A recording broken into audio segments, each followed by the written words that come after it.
Un patriota y un hombre de gustos exquisitos. Tengo un plan. Steinway e hijos. Es de mis hermanos mayores en los Estados Unidos. Siempre me ha traído buena suerte. He pensado un nuevo producto. Haremos salsa de tomate. Solo soy culpable de dirigir una empresa de éxito. La aviación es el futuro.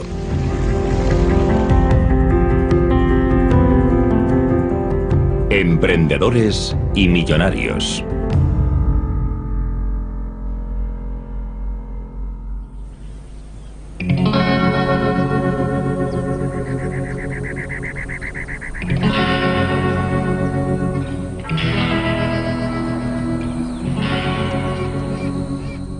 Nevada, 1993.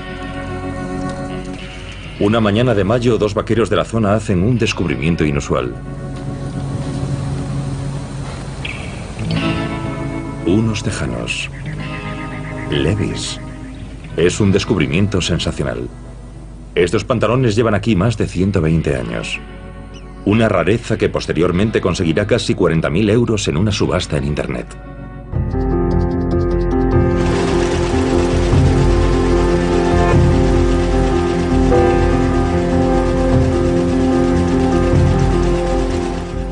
Probablemente no hay un solo continente en el mundo en el que la gente no lleve Levi's y esa pequeña etiqueta con su nombre en el bolsillo trasero. Tenía un espíritu maravilloso y eso lo convirtió en extraordinario. La marca Levi's es uno de los pilares de la cultura estadounidense. Levi Strauss, el billonario de los vaqueros.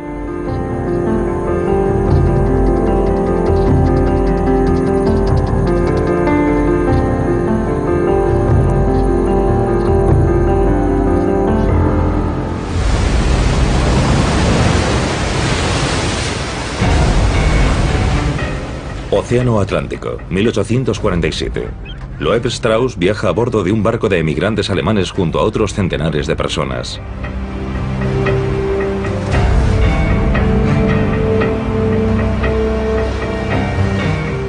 Tendrá que soportar las penalidades de este viaje durante semanas. Pero, ¿y si esta aventura acabase siendo un error desastroso?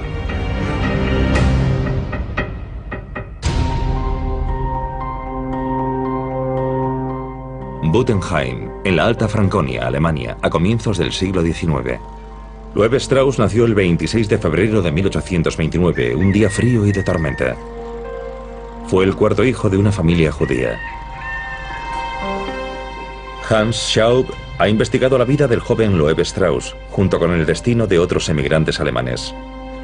Durante mucho tiempo se creyó que Loeb Strauss era originario de Suiza. Sin embargo, los archivos públicos de Bamberg ofrecen pruebas concluyentes de sus verdaderos orígenes. Los estadounidenses han demostrado poco interés en determinar el lugar de origen de Levi Strauss.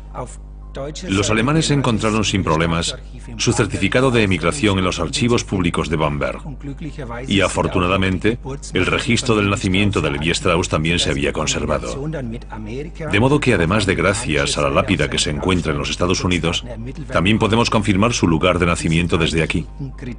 Todo demuestra que Levi Strauss procede de Buttenheim.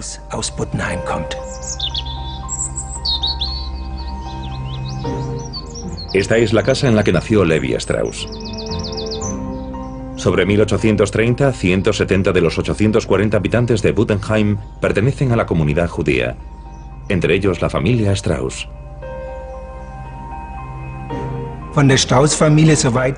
Las investigaciones indican que la mayoría de los miembros de la familia Strauss eran comerciantes, concretamente buhoneros que iban de puerta a puerta. El padre de Levi recorría toda la región intentando vender prendas de mercería y mantenía a su familia con lo que obtenía de esas ventas. El padre de Loeb, Hirsch Strauss, solo podía trabajar como vendedor, de acuerdo con la ley bávara de regulación de los judíos. Los ingresos apenas son suficientes para sobrevivir. A los 65 años todavía tiene que viajar de pueblo en pueblo. Su hijo de 16 años, Loeb, le acompaña en su arduo viaje. Muchos judíos eran tratantes de caballos, buhoneros y tenderos. Este tipo de profesiones estaban desapareciendo debido a la industrialización. Y había más jóvenes judíos que empleos a su alcance. O sea que, económicamente, los jóvenes tenían dificultades.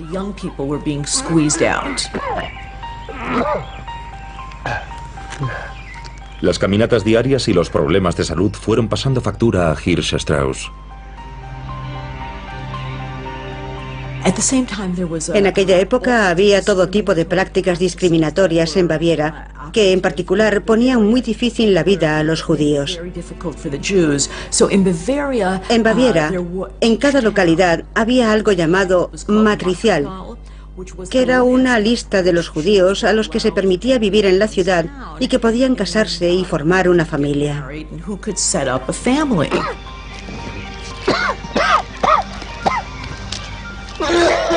Padre. Padre. Padre. Padre. El padre de Loeb, agotado por el trabajo y una infección pulmonar, pierde el conocimiento y se desploma en el camino de vuelta a casa.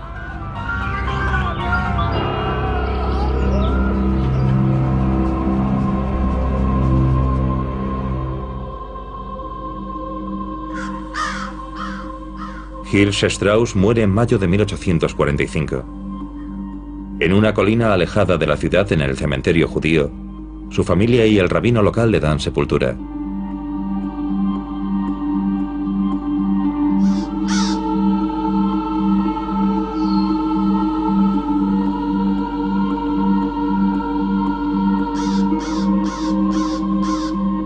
Su tumba todavía se conserva hoy en día.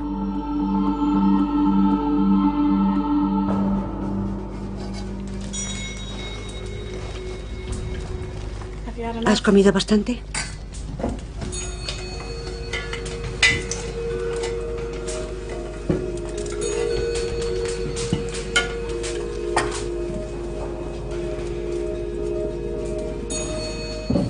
La muerte de su padre, a quien amaba por encima de todo, afecta enormemente a Loeb y sume a la familia en una crisis financiera más grave si cabe.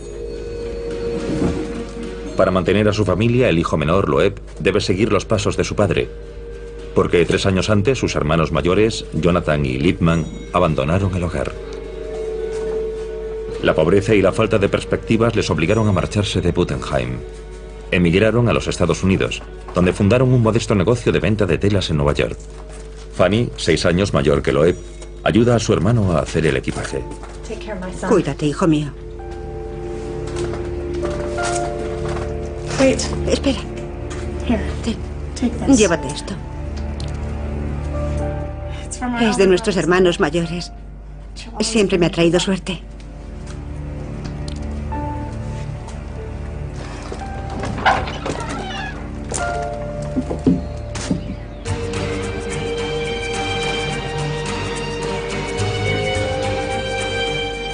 Loeb sucede a su padre 3 meses después de su trágica muerte.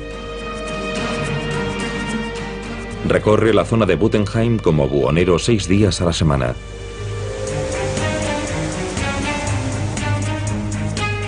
Al igual que su padre, antes que él, viaja de pueblo en pueblo con su mochila, que a menudo pesa más de 30 kilos. Camina más de 20 kilómetros al día. Y sin embargo, aunque Loeb trabaja duro, el dinero que gana no es suficiente para cubrir las necesidades básicas.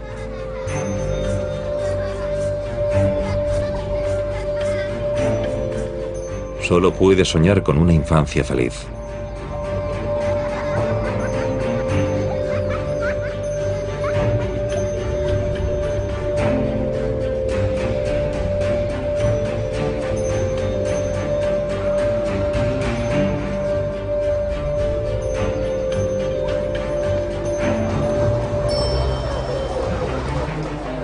Nueva York, 1846.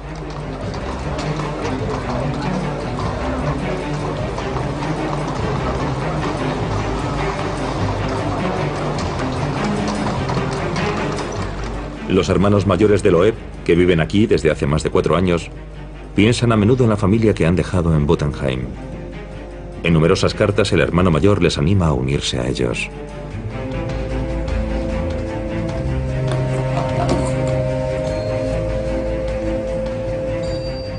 Estados Unidos es un país maravilloso. Se puede lograr el éxito cuidando bien del negocio y trabajando duro, aunque nuestros ingresos son modestos. Escuchad, escuchad. Es de nuestros hermanos. Y no hay leyes hostiles a los judíos. Somos muy felices. Y somos más y más felices cada día que pasa. Incluso hemos ahorrado algún dinero. Sed valientes y seguidnos. Un fuerte abrazo de Jonathan y Lipman. La madre de Fanny y Loeb es escéptica. En los Estados Unidos a nadie le importaba nada. Las sinagogas podían hacer lo que quisieran. El gobierno no pretendía de ningún modo regular o controlar la vida interior de los judíos. Los judíos decidían lo que ellos querían. Se ha definido lo que ocurrió en Baviera en las décadas de 1820, 30 y 40 como la fiebre americana.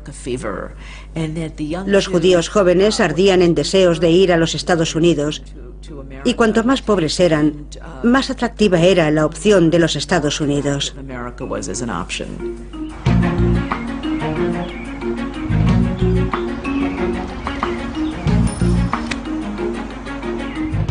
A comienzos de 1847 la decisión está tomada.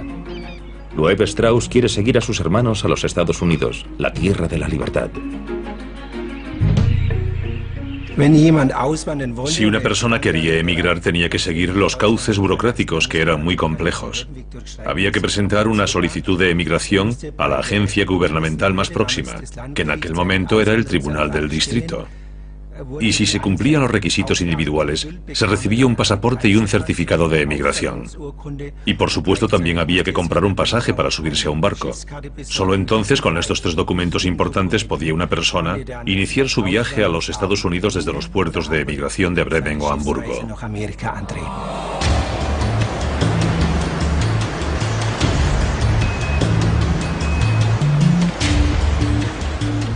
La esperanza de una vida nueva y mejor hace que cada vez más personas se embarquen en los veleros. Sin embargo, lo que les espera a bordo es miseria, enfermedad y hedor. Deben soportar estas penalidades durante más de 7 semanas, incluida la familia Strauss. La hermana de Loeb, Fanny, sufre especialmente. Le atormentan la nostalgia y las dudas. Fanny, no mires atrás. ¿Ves esta águila? Nos llevará en sus alas hasta la tierra de la libertad. Tras 7 semanas y media difíciles, Loeb y su familia llegan por fin a su destino. Cuando Levi Strauss llega a Nueva York, a finales de 1840, los barcos llegaban directamente a los muelles, a los amarres. Y había gente que vendía comida en los muelles. Dicen que allí se podía conseguir de todo. Había una masa de humanidad que desembarcaba de aquellos buques y que procedía de Alemania, de Holanda, de Inglaterra. Era una enorme multitud de personas que se mezclaba en la costa. Pero no había una forma ordenada de recibirlos, no se regulaba nada. Esto fue antes de que el gobierno de los Estados Unidos o el estado de Nueva York empezasen a regular la llegada de inmigrantes o de otras personas del extranjero. Al igual que la mayoría de judíos alemanes, la familia Strauss de Buttenheim se instaló en el barrio judío, en la zona baja del East Side. Él llegó con su madre, siendo muy joven. Tenía unos 19 años entonces. Estoy seguro de que a su madre no le quedaba nada en Alemania cuando decidió traer a sus hijos a los Estados Unidos. Pero incluso antes, sus hermanastros, mi tatarabuelo Jonas y su hermano Luis, ya habían abandonado Alemania para viajar a los Estados Unidos, muchos años antes.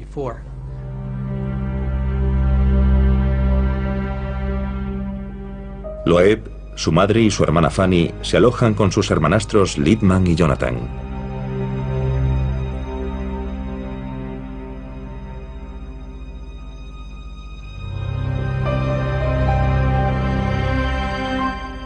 Pero a los recién llegados de Franconia les cuesta adaptarse a las habitaciones pequeñas y oscuras de un apartamento neoyorquino.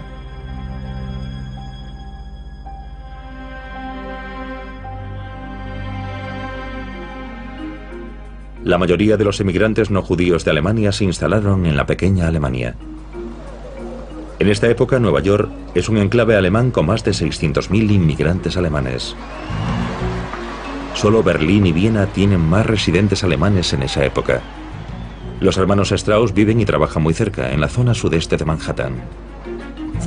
El patrón que siguió Levi Strauss, que siguió toda su familia, de que los hermanos mayores llegasen primero, empezasen de cero y que entonces, unos años después, abriesen una pequeña tienda y tuviesen dinero suficiente para traer a su hermano, era la norma. Loeb empieza a trabajar enseguida para sus hermanos y aprende a ser vendedor. Hoy, fundamentalmente, son inmigrantes asiáticos los que habitan este barrio próximo a Canal Street. A mediados del siglo XIX, la ciudad está llena de inmigrantes alemanes con los que Loeb Strauss puede hablar y hacer negocios. Como la mayoría de los inmigrantes, los alemanes lo pasaron un poco mal cuando bajaron del barco, pero llegaron a los Estados Unidos con más habilidades que muchos otros inmigrantes.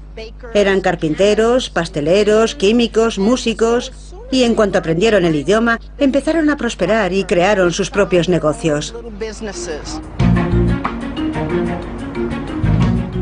Incluso más de siglo y medio después, esta megaciudad sigue siendo un crisol. Innumerables personas de diferentes culturas viven aquí codo con codo. Nueva York es hoy, al igual que lo era entonces, uno de los principales centros de negocio del mundo.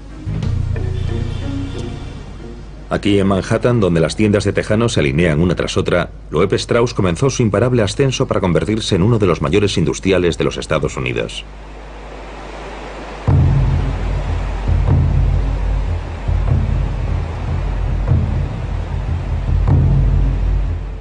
Río Americano, norte de California. Un lugar en el que se ha escrito historia. El 24 de enero de 1848, durante la construcción de un aserradero en el brazo sur del río, un obrero de la construcción descubre un trozo grande de un metal brillante. Son montones de pepitas de oro. La noticia se anunció, aunque el descubrimiento de oro había tenido lugar en enero de 1848.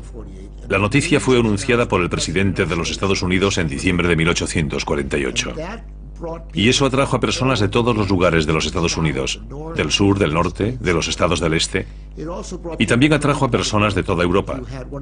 Una de las minorías más numerosas de San Francisco durante la fiebre del oro era la alemana. En aquella época, en Europa, había una enorme confusión económica y política. Se había producido la Revolución de 1848, de modo que llegó gente de Europa, porque no podían trabajar ni nada.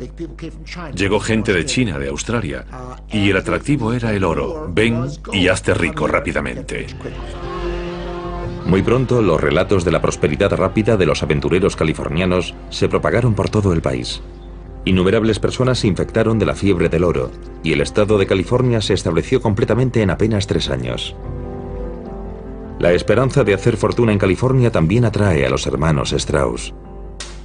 Minas de oro de California. No parece una opción viable para que dejemos el negocio que tenemos aquí y vayamos en busca de algo así. Iremos paso a paso.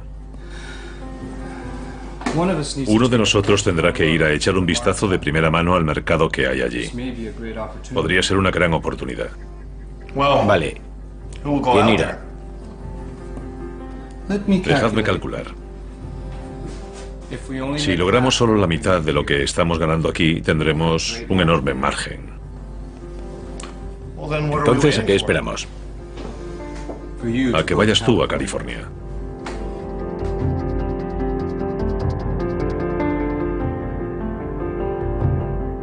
Antes de viajar al oeste, Loeb Strauss se convirtió en ciudadano americano. Juró lealtad a la Constitución estadounidense y renunció al rey bávaro para siempre. Aproximadamente en la misma época empezó a hacerse llamar Levi Strauss. Para este joven que se presenta y quiere comunicarse con sus clientes, decir soy Loeb Strauss habría sido más difícil que decir soy Levi Strauss. Levi era su nombre hebreo. De modo que no pretendo decir que fuese un paso hacia la asimilación, porque él mantiene su nombre hebreo, sino que es una adaptación a las circunstancias de los Estados Unidos. El viaje a California es largo y difícil, y muchos mueren por el camino. Normalmente se reunían en Missouri, en St. Joseph, y viajaban en carretas. Podían tardar entre 6 y 9 meses. Había 3 rutas diferentes: la ruta del norte, la central y la del sur, que iban por los desiertos del suroeste. Todas eran muy difíciles. Mucha gente moría en aquella época, no de neumonía, sino de cólera, que es una enfermedad muy infecciosa y que mataba a mucha gente. Y tenían que asegurarse de cruzar las montañas de Sierra Nevada, antes de que llegasen las nieves del invierno, si no se quedaban atrapados en la nieve. Es muy peligroso. Tardaríamos el doble. Puedes descender por la costa y doblar el Cabo de Hornos. La mitad de la gente llegaba por mar. Y los que llegaban por mar tenían 2 opciones. Una era tomar un barco en uno de los puertos del este o del sur, dar la vuelta por la punta de Sudamérica y subir hasta el puerto más próximo a la zona donde se había descubierto el oro, que era el puerto de San Francisco.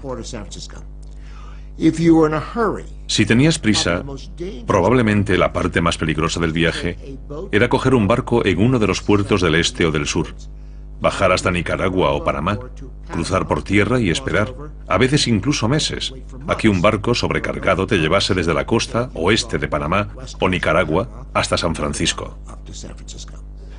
Yo digo que salgamos de Nueva York, viajemos hacia el sur en barco, hasta Panamá, crucemos Panamá por tierra y después tomemos otro barco hacia el norte, por la costa occidental y lleguemos a California. ¿Y las junglas y enfermedades? Es una distancia corta. Tenemos que llegar a esos mercados antes de que lo hagan otros.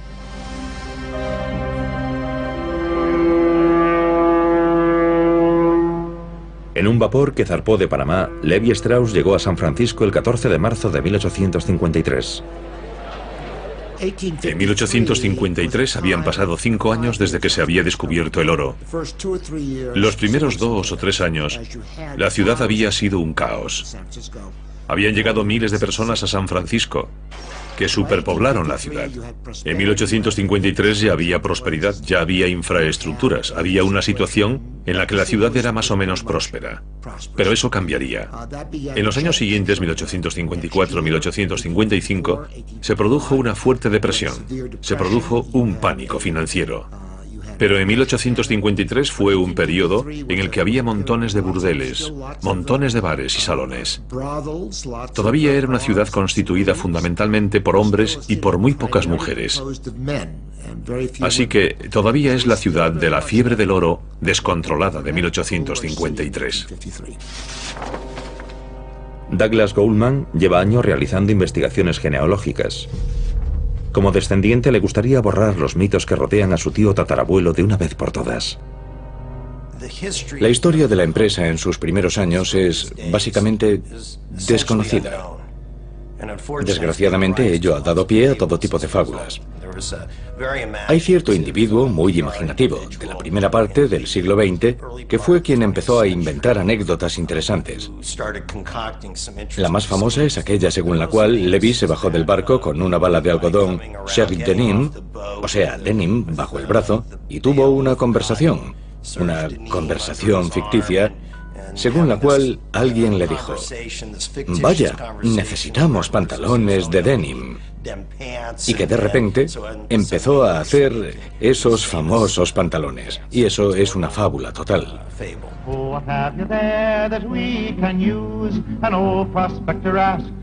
Canvas for tents, wagons and sacks, but the miner he looked aghast. Too bad, the miner sighed, you should have brought us pants. Pants, why pants? Asked Mr. Strauss, to the miner's saddening glance. La costa oeste ofrecía un lucrativo mercado para las ventas. No solo los buscadores de oro se hicieron ricos, sino también los comerciantes que se establecieron allí. Seguramente llevó cartas de presentación para otros comerciantes judíos de California que se convirtieron en sus primeros clientes. Trabajó con comerciantes que ya estaban allí, comerciantes que tenían pequeñas tiendas y que se convirtieron en sus clientes. Yo creo que así es como conoció a otras personas, cómo empezó a ampliar su base de clientes. San Francisco se convierte en el mejor lugar para el intercambio de mercancías. Con un suministro inicial de tela, seda y lona, Levi Strauss, que entonces tiene 24 años, inicia su negocio. Sabemos que apenas unas semanas después de la llegada de Levi en marzo de 1853, llegó un clipper procedente de Nueva York a San Francisco, que al parecer traía 17 paquetes de mercancía de mercería consignadas a su nombre. Y este fue su primer envío, el primer cargamento de mercancías para que las vendiese, así que pudo empezar inmediatamente nada más llegar a San Francisco. Levi Strauss se convierte en un comerciante al por mayor que suministra productos de mercería a los tenderos de las ciudades mineras. Personas como Levi Strauss ganaron dinero en algo que estaba directamente relacionado con el oro. Hubo personas que ganaron dinero con el oro y que volvieron y vivieron bastante bien. O que encontraron oro y lo perdieron, que se lo jugaron en San Francisco o cosas así. Yo no he encontrado ni una sola fortuna que se haya hecho sacando oro de los ríos o de las minas de California. El dinero se hizo con los negocios. Strauss en el negocio de la ropa, por ejemplo, o personas como abogados, médicos o de otras profesiones como herreros u otros. Así que la gente ganó mucho dinero en el oeste durante la fiebre del oro, pero muy pocos hicieron dinero de verdad en las minas de oro.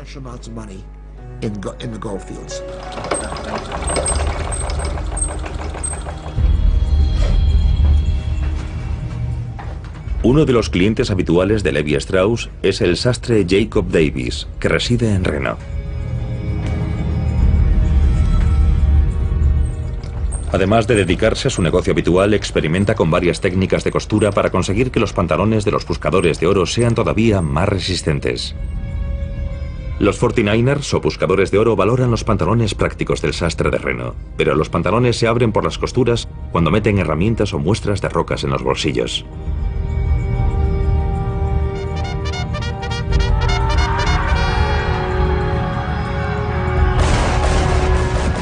En abril de 1861 comienza la Guerra Civil Americana con el ataque de los soldados de los estados del sur. La Guerra Civil duró exactamente 4 años, hasta abril de 1865, y en ella murieron más de 500.000 personas. El mayor número de muertos no solo de cualquier guerra que haya librado los Estados Unidos, sino de todas las guerras en las que ha combatido juntas. En aquella época murió mucha gente. California tuvo una reacción instintiva. Existía un reclutamiento forzoso por el que se obligaba a cumplir un servicio militar. El sur lo tenía, el norte lo tenía, pero no se extendía a California. De modo que California no participó realmente en la guerra civil como el resto del país. Si vas a Indiana, a Illinois, a Nueva York, si vas a Alabama o Mississippi, sientes el impacto de la guerra civil. Pero no tienes esa sensación en California. Y la razón es que California estaba a medio continente, demasiado lejos como para llevar a cabo acción militar alguna.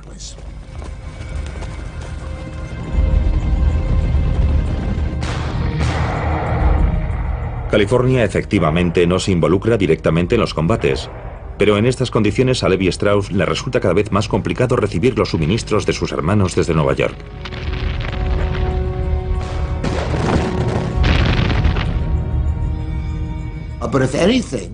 Pero además de otras cosas, la guerra civil generó una tremenda prosperidad. La guerra civil es básicamente lo que impulsó a los Estados Unidos a lo que llamamos la era industrial. Se produjo un tremendo incremento en muchos negocios, tanto mercantiles como de manufactura. Es el nacimiento de las grandes empresas. Los vencedores fueron los financieros, los fabricantes, la gente que tenía negocios y que obtuvo grandes beneficios durante la guerra civil. Y que siguió obteniendo grandes beneficios después de la guerra civil.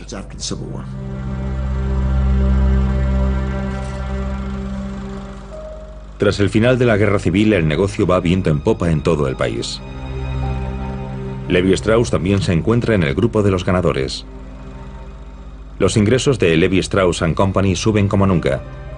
Y pronto los 4 años de vacas flacas de la guerra se convierten en cosa del pasado.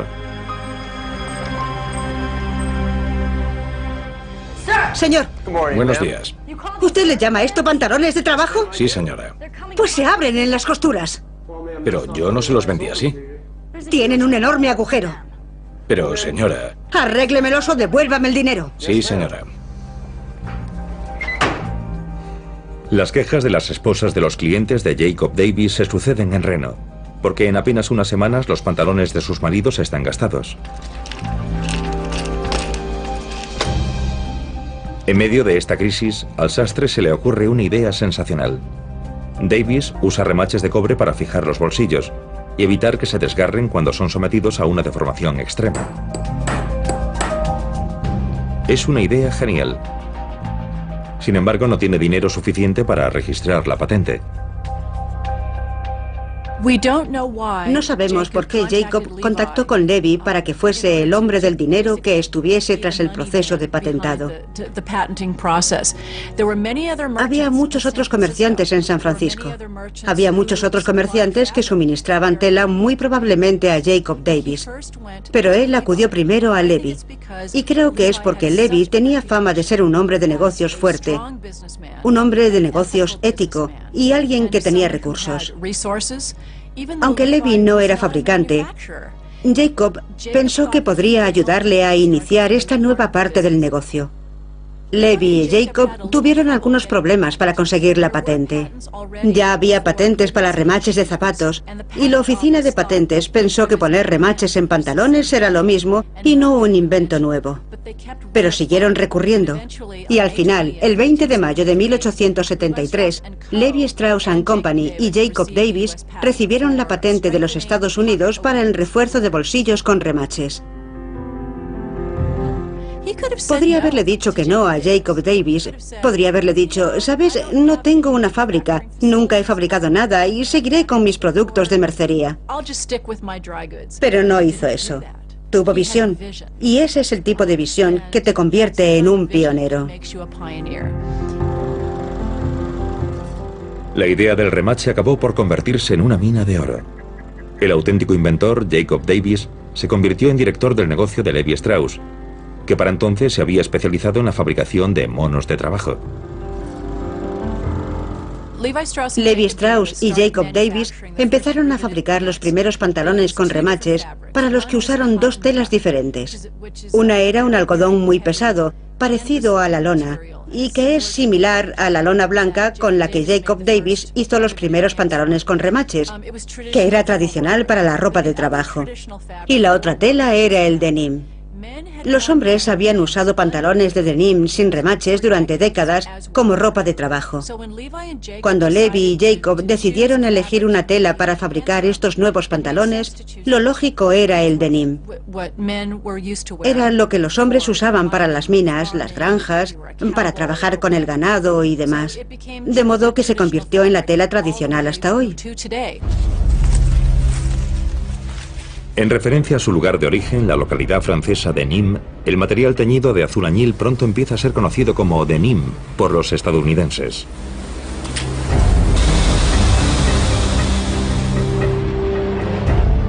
San Francisco. Hoy, la empresa radicada en la metrópolis del norte de California tiene unos ingresos anuales de aproximadamente 3.200 millones de euros. Sin embargo, los tejanos se fabrican en Asia, Sudamérica y Polonia. Desde 1994 no se ha confeccionado ni un solo pantalón para Levi Strauss & Company en los Estados Unidos. Solo la sede de la empresa sigue estando en San Francisco.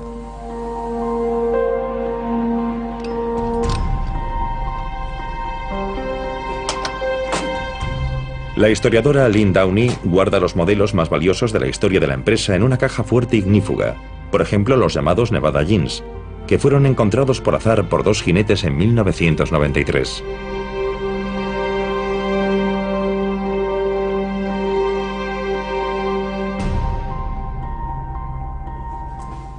Estos son los famosos Nevada Jeans. Estos son los vaqueros que compramos en eBay en 2001 por unos 36.800 euros. No son unos Levi's 501. De hecho, cuando nos enteramos de su existencia, ni siquiera sabíamos que ese estilo existía. Tiene la silueta básica de unos vaqueros, pero tiene elementos de diseño específicos. Y probablemente uno de los que más interesan a todas las personas que ven estos vaqueros es este bolsillo de aquí. Está en el muslo derecho y era para un metro plegable. De modo que este es el pantalón que llevaría un carpintero. Los encontraron en una localidad minera de Nevada, y es que en las minas había carpinteros, así que es muy posible que su propietario fuese carpintero.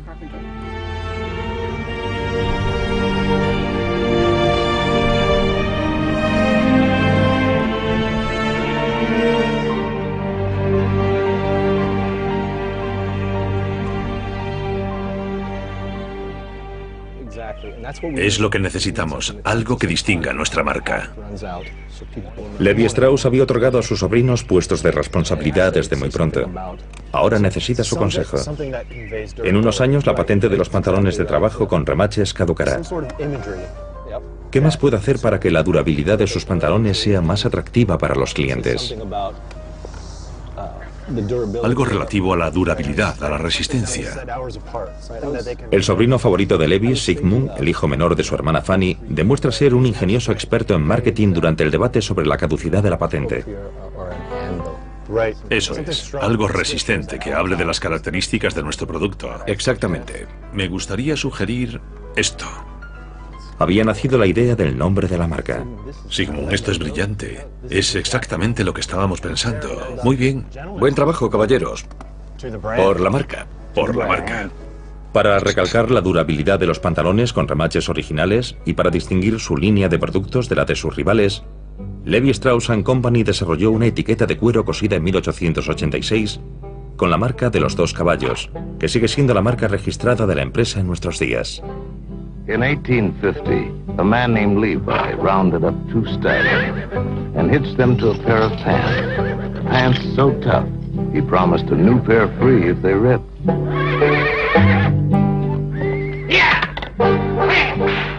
To prove their toughness, he set up this unusual demonstration.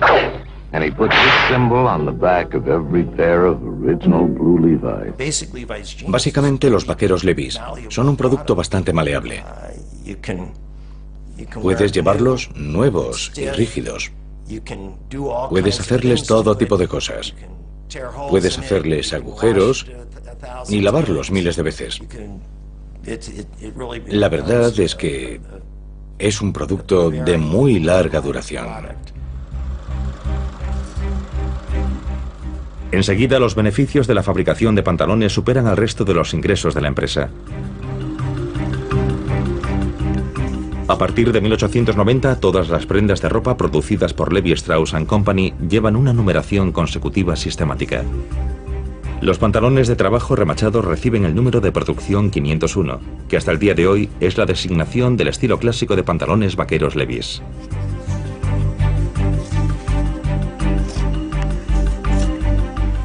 La fuerza del producto está en su fidelidad a la forma original. La línea 501 no está sometida a los dictados de la moda. Hoy en día siguen produciéndose según el patrón original y sugieren a su portador independencia, libertad y el estilo de vida americano. Debido al aumento de la demanda de monos remachados, se abre otra fábrica. Jacob Davis se convierte en gerente de la empresa, mientras que Levi Strauss continúa encargándose del apartado mercantil del negocio.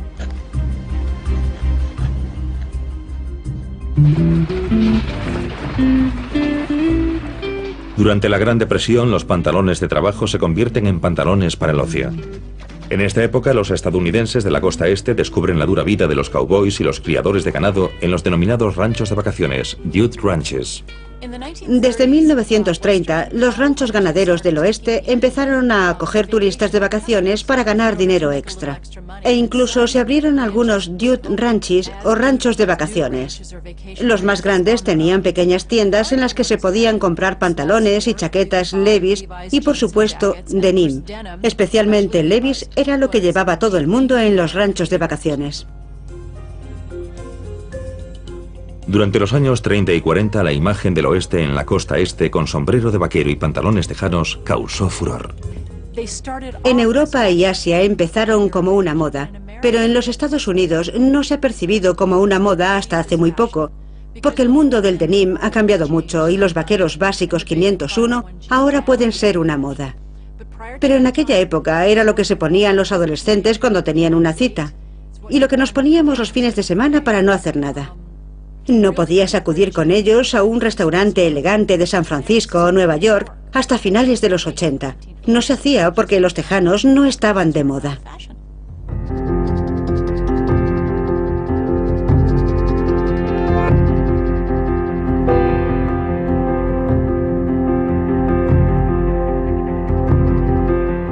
El paso de los vaqueros Levi's de pantalones de trabajo a producto de moda es único. Y sin duda son pantalones con un estatus de culto. Simbolizan para muchos la idea de los Estados Unidos y su ideal del sueño americano. Y sus máximas de destino manifiesto, libertad y aventura.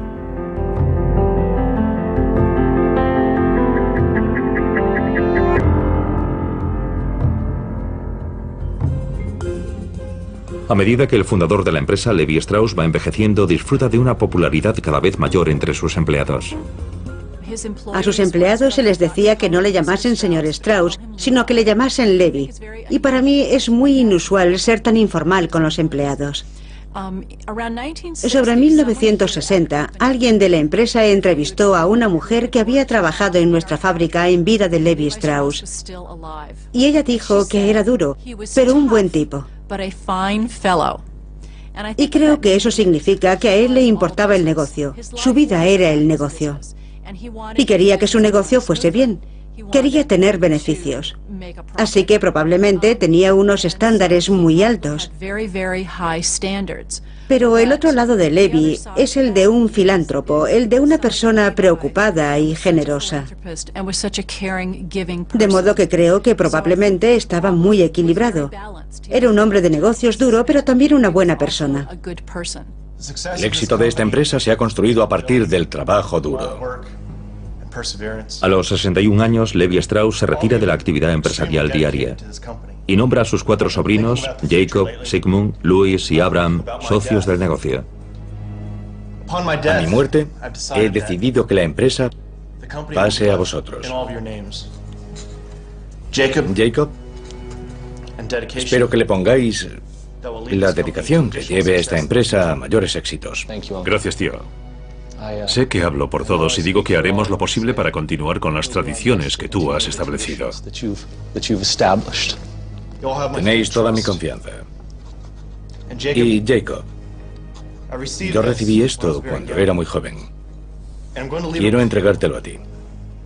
Me ha traído mucha suerte y espero que también te la traiga a ti.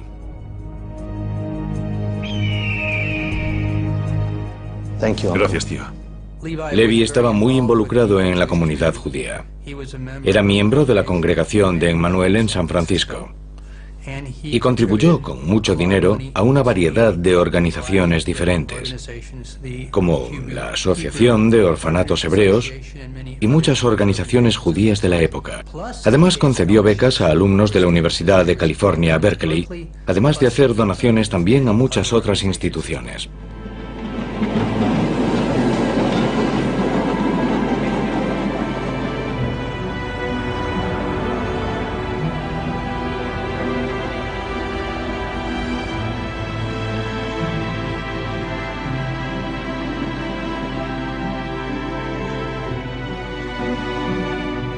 Levi Strauss hizo su fortuna en los Estados Unidos.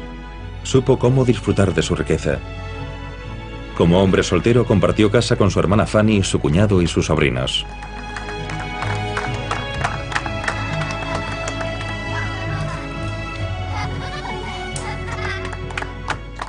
Gracias, gracias. Todos sabéis que soy hombre de pocas palabras. Y no puedo expresar cuánto significa para mí veros a todos, amigos y familia, hoy aquí. Así que por este día y por muchos más. ¡Salud! Y por Fanny. Por Fanny. Fanny y Levi estaban muy unidos. Tenían una amistad y una relación muy estrecha. Él vivió con Fanny a medida que fue envejeciendo durante muchos años, y con los Stern durante muchos años, y estoy seguro de que ella le apoyó mucho.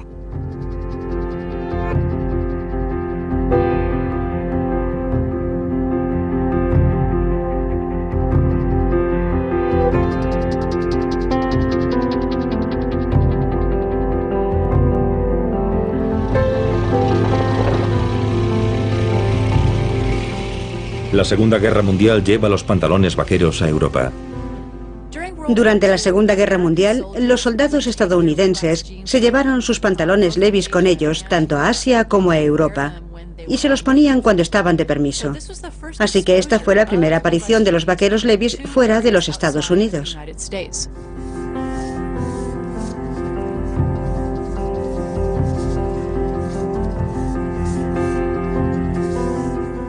En 1943, durante la Segunda Guerra Mundial, la empresa registró una nueva marca. La base de la idea es el águila, que también forma parte del escudo de armas nacional de los Estados Unidos y que simboliza la libertad y la independencia. El diseño bordado, que recuerda el aletear de las alas de un águila, va bordado en los bolsillos traseros de los vaqueros.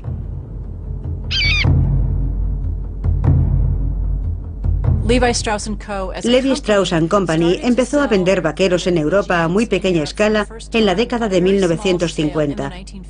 Pero a mediados de los 60 ya tenía sus propias oficinas y fábricas y se difundieron y explotaron a partir de ahí.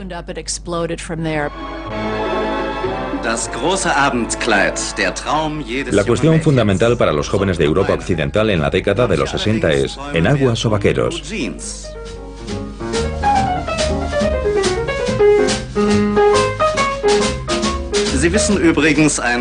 Un limpiador desengrasante, un cepillo y una bañera es todo lo que se necesita para tener la imagen adecuada.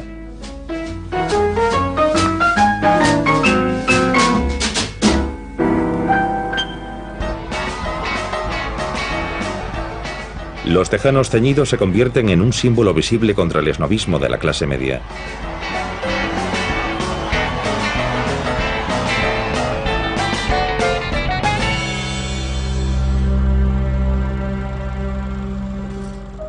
Llegada a la tercera edad, Levi Strauss se retiró a su vida privada y pasó el resto de su vida en compañía de su familia más próxima.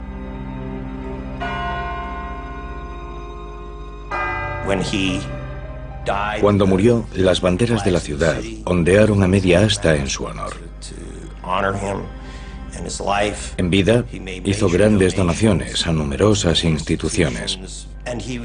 Y muchas veces se hacía referencia a él como un miembro muy rico de la comunidad y un miembro destacado de la misma. Entre grandes muestras de cariño, Levi Strauss es enterrado en el cementerio Colinas de Eternidad de Colma, al sur de San Francisco. La muerte de Levi en septiembre de 1902 fue titular en los periódicos de San Francisco. Era muy conocido en San Francisco y en el oeste por ser un comerciante de éxito y ético, por ser un filántropo y entregar tanto tiempo y tanto dinero a obras de caridad locales. Su fallecimiento fue todo un shock. La fábrica cerró ese día para que sus empleados pudiesen ir al funeral. Su vida y su muerte dejaron una profunda huella en San Francisco.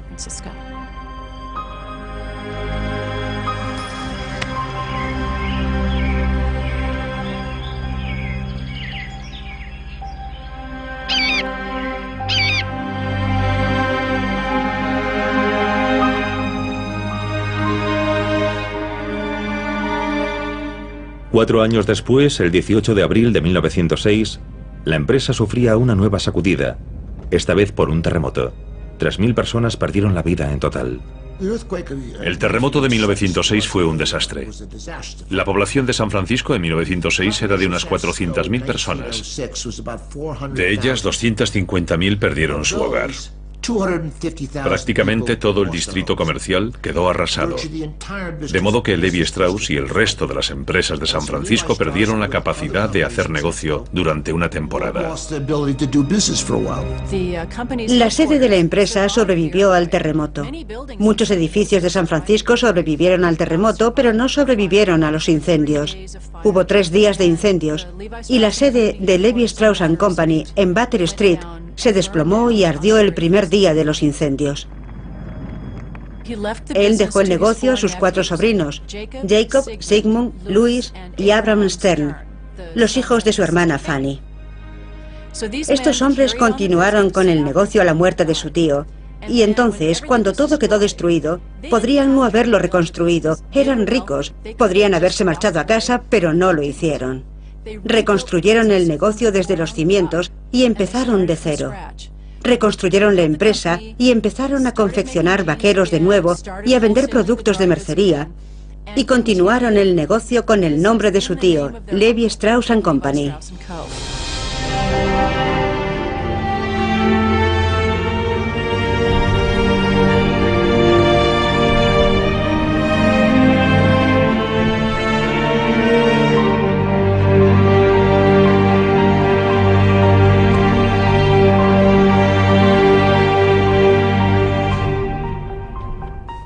Hoy es un producto de moda que se mueve muy rápido.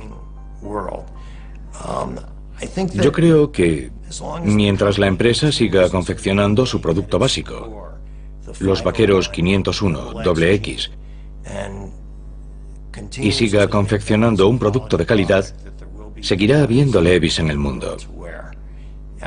Después de todo, es una de las marcas empresariales más famosas. Uno de los nombres asociados a un producto más famosos de todo el mundo. Resulta difícil creer que en un futuro a medio plazo ese nombre y ese producto puedan desaparecer. Levi Strauss nunca usó sus pantalones. Y sin embargo, hoy millones de personas de todo el mundo los llevan y comparten el modo de vida americano.